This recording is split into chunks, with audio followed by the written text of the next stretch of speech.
Ever sing in the shower or play air guitar?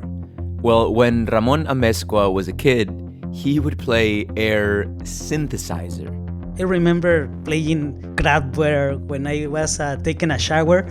I imagine myself moving these knobs and faders.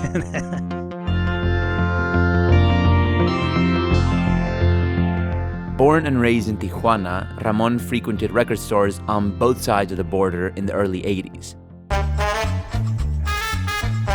By the late 90s, he was at the forefront of the electronic music scene in Mexico.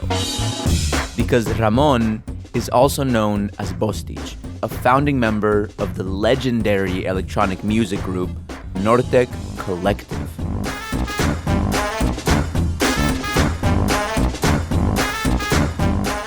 In the early 2000s, Nortec played some of Mexico's biggest stages, toured the world, got nominated for Grammys, and to think, this was all happening while Ramon's other career was thriving.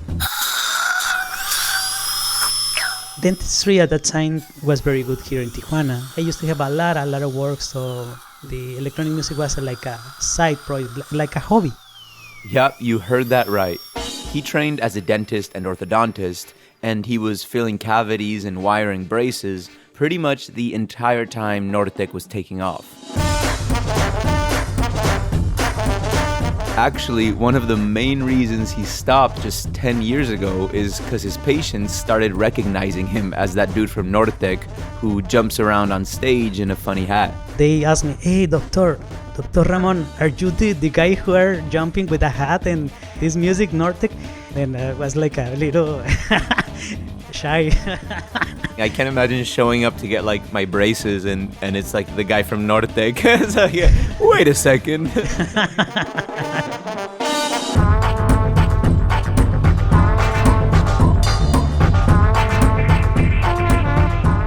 From KPBS and PRX, this is Port of Entry, where we tell cross-border stories that connect us. I'm Alan Lilienthal. Today, we're going to get a little taster of the music that set young Ramon's imagination on fire. Songs that inspired him to take up electronic music, eventually leading him to be one of the most influential electronic musicians in Mexico.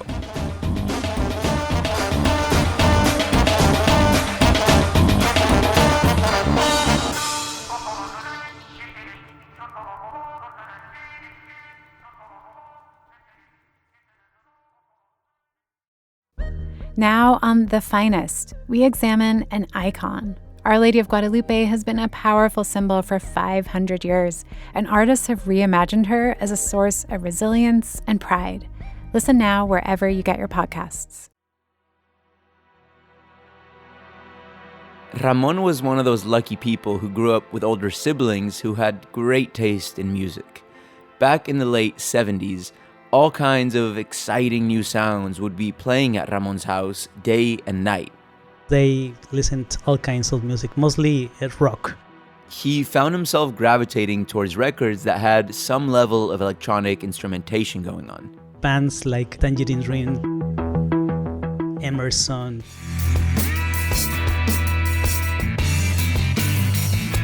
Pink Floyd. But Ramon says his bona fide love affair with electronic music began with a song called Autobahn by Kraftwerk.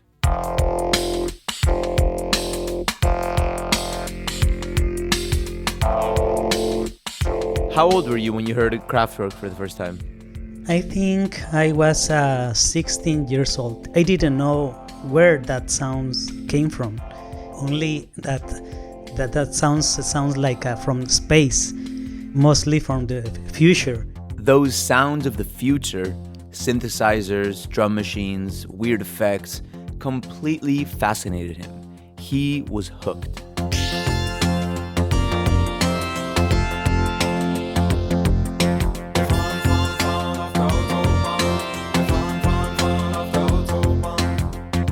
From then, I was trying to find more music that uses this kind of sounds.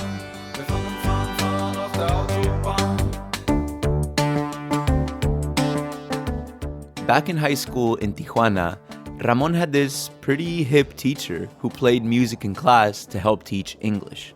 He played Earth, Wind and Fire and bands that used to have a little synthesizers, but sometimes he bring this album, Oxygen.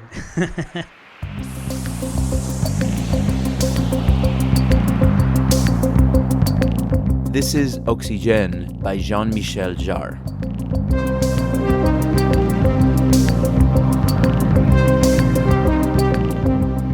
This album, I learned the name of the synthesizer because in the credits of the album, in the back of the cover, you can read ARP 2600, ARP Odyssey, Moog synthesizers, and thanks to that album, I learned about the instruments, about the way they compose electronic music.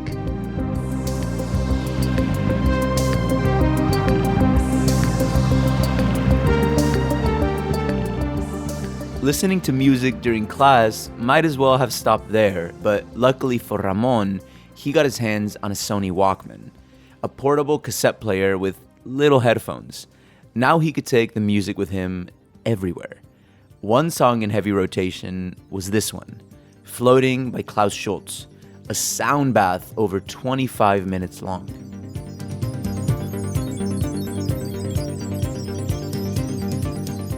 I used to have a lot of hair at that time, like an afro. And I remember I was in my classroom, my headphones, the hair was covering the headphones, and only listening to Klaus Schulze, and not listening to my classes, only listening to Klaus Schulze, all the classes. Wow. That must have been, did the teachers ever catch you while you were listening, or was it well hidden, the headphones under your afro? No, the headphones were very small. Wow.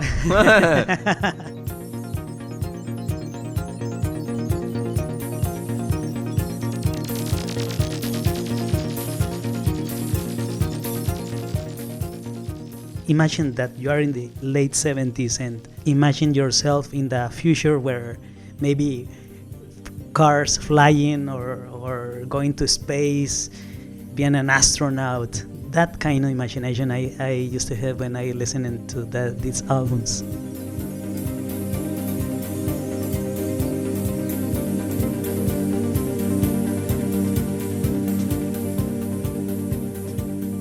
Up until this point, all the music Ramon found was through family and friends and school. But there was also the radio. And living in a border city, you can often tune into stations from both sides of the border. So in the early 80s, he caught a documentary series on KPBS radio. I was very lucky. The name was Totally Wired. Totally Wired. Artists in electronic sound. Ramon must have geeked out. Just listen to this intro. The music of yesterday may never be the same. The music of tomorrow may be sounds we've never heard. We live in an electronic world. These are the sound shapers of our era. Totally Wired. Totally Wired was a 13-part music series featuring artists and musicians at the forefront of electronic sound. People like Klaus Schulze and Robert Moog, the inventor of the first commercial synthesizer. Throughout the 1960s and 70s, the name Moog was synonymous with the synthesizer. In fact, the history of electronic music can be conveniently divided as before Moog and after Moog. Another station Ramon tuned into was based in Mexico City. It was short-lived, but it served just straight music with no frills. They put a lot of music, new music, but with no DJs, only music. They put the album from the beginning to the end. It was here that Ramon discovered the futuristic Italian pioneer Giorgio Moroder and his song E=mc².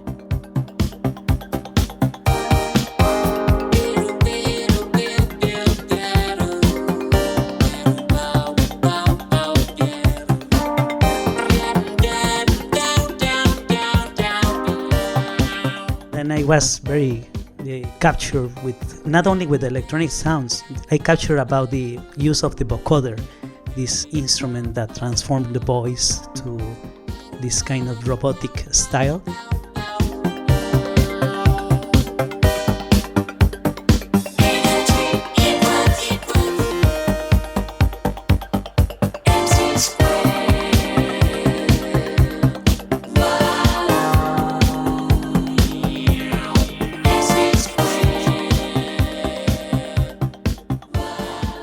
Once he was in his later teens, Ramon started going to record stores.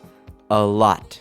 Both in Tijuana and across the border in San Diego, where the selection tended to be a lot broader and he could really explore the cutting edge of electronic music. I crossed the border and go to the Tower Records, and at the other, this store, Licorice Pizza. Yup, Licorice Pizza. It was a SoCal record store chain in the 70s and early 80s. And yeah, if you're as perplexed about the funny name as we were, fun fact, the owner borrowed it from this recorded bit from a folk singing duo named Bud and Travis. The record was cut at 66 1/5. There were sesame seeds on the other side, and you can still get it in all your A and Pooh feed stores where they're featuring it as licorice pizza. That makes it invaluable. I can't look at vinyl the same anymore. Now I just see little licorice pizzas.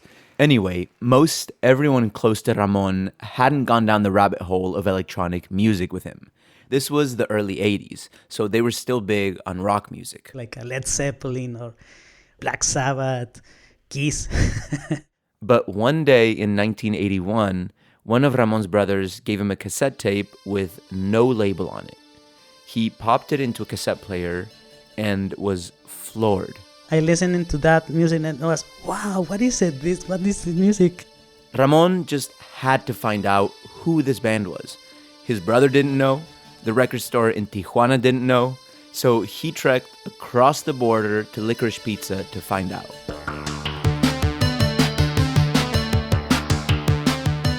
And they told me, oh, it's Depeche Mode, but I didn't know how to spell it at that time because it was, sounds weird to me, Depeche Mode.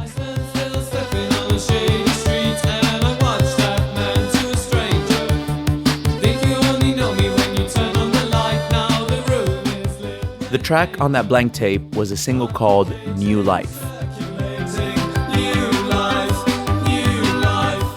It was a game changer for Ramon. He found out the producer was Daniel Miller, a fellow synth-obsessed Kraftwerk superfan and founder of Mute Records, a record label that helped pioneer synth pop.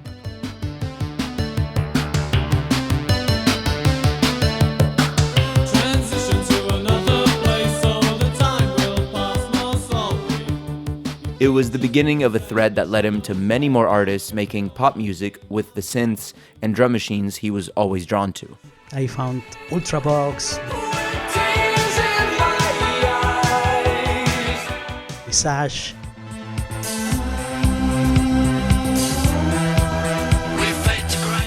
Heaven 17, Soft Cell. Sometimes I feel I've got to run away, I've got to get away from the pain you drive. Ramon was stoked to be living in this moment in music history. Just for fun, he picked up a cheap synthesizer and drum machine and started to dabble with making music himself. At this point, he had no intention of playing actual shows. He planned to be a dentist for his whole life.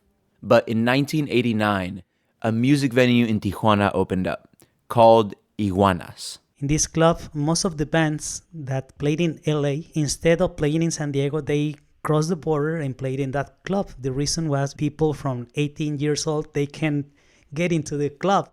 Yup, bands would skip San Diego on West Coast tours and head to Iguanas. You didn't have to be over 18 to come in, so the crowds were bigger. It just made sense. So we had an opportunity to see a lot of bands there. We saw Ramones, Let's go. Devo, OMD, Cymox, Front 242. I've seen the lights in your eyes. Psych TV.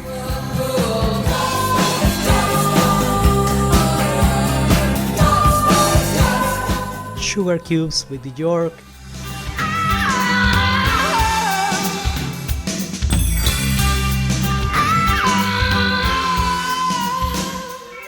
The impact to me was huge because to see the shows, the only thing you want to do is to be a musician. So yeah, seeing show after show on a stage in his hometown, it finally clicked. He started to picture himself up on that stage. So once he realized he wanted to showcase his music, he needed a name.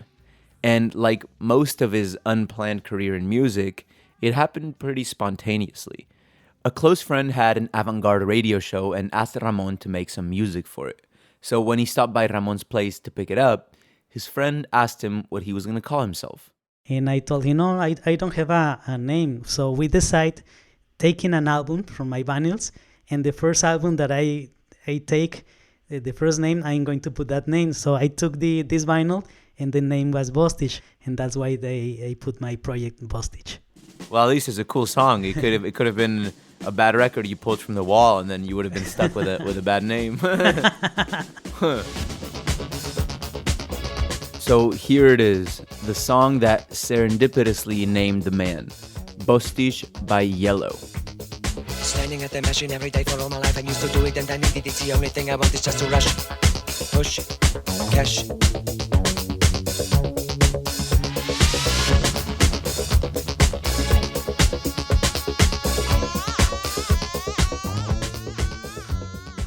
Throughout the mid to late 90s, Ramon, now better known as Bostich, booked a lot of gigs as the rave scene gained traction in Mexico. At the same time, electronic music continued to branch into many new dance subgenres. I listen to a lot of drum and bass with a very fast rhythms like Goldie and Nortec. Then Ramon came across a track called 4 by Aphex Twin, and it sort of blew his mind. Aphex Twin, he took all these drum and bass sounds and mixed with classical music and more music, not only to dance, but to listen.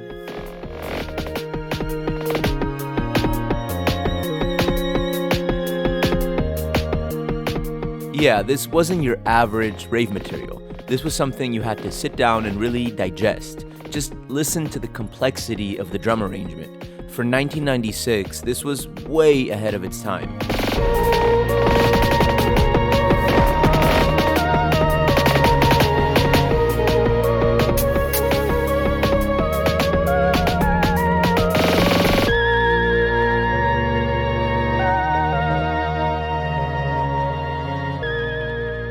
I didn't know how to program these rhythms and sounds. I don't know what technology he used to do it.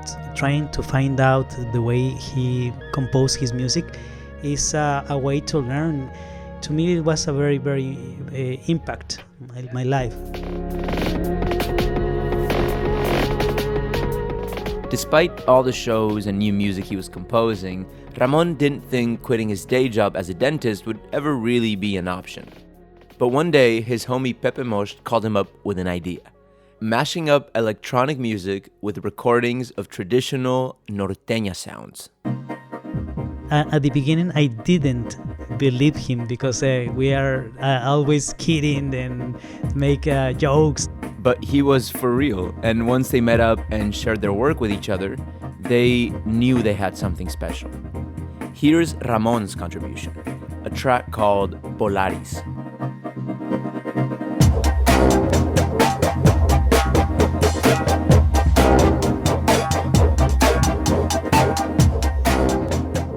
To me, it was like something that expressed myself very honest. To be in a border city, Tijuana, to growing up listening electronic music in the radio stations. So we were very excited, and the first thing that came to our minds was to share the sounds. So that's what they did, and Polaris blew up. From then, it changed everything to me.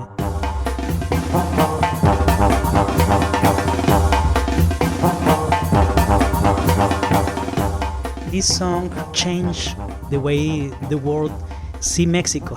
Historically, electronic music has largely been Europe's thing, but Polaris helped put Mexico on the map. It was even selected by Mexico's federal government, to be the official song for Millennium celebrations in 2000. Ramon and Pepe essentially created a new style of electronic music. They dubbed it Nortec. Tijuana sound machine. Sound machine. Sound machine. They teamed up with other artists and musicians and formed Nortec Collective in 1999, and the group took off.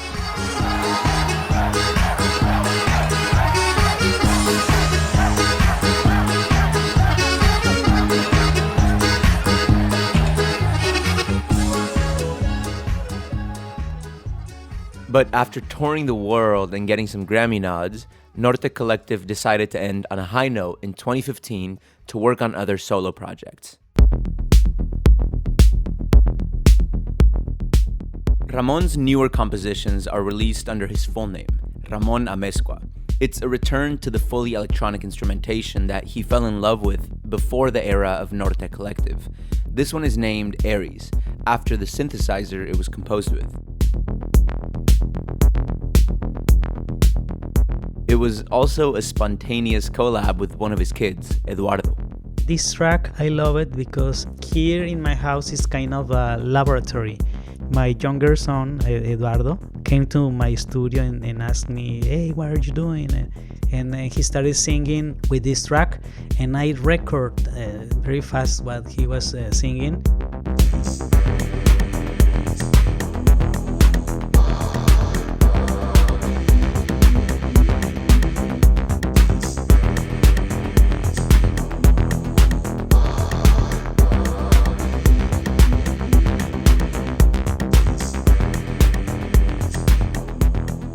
Lately, all the extra time at home has helped Ramon remember not to overthink things when it comes to making music.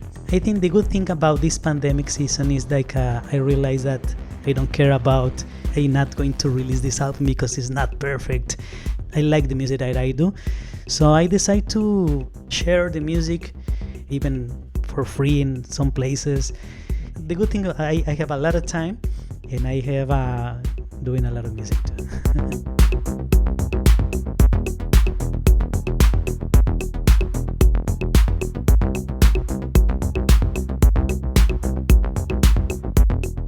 Ramon is currently building a record label with his family called Milovat. They want to release all their music independently while also being a home to other musicians they believe in and want to support. You can find them at milovat.org or on any social media platform.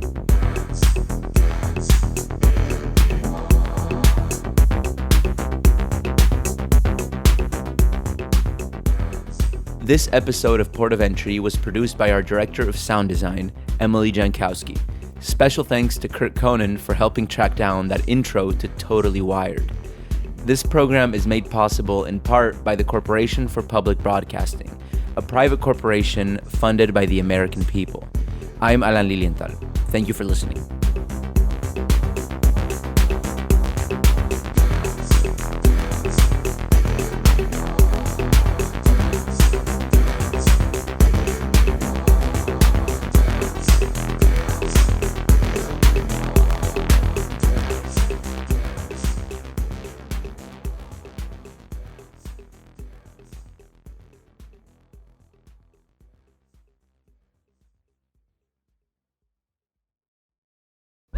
Now on The Finest, we examine an icon. Our Lady of Guadalupe has been a powerful symbol for 500 years, and artists have reimagined her as a source of resilience and pride.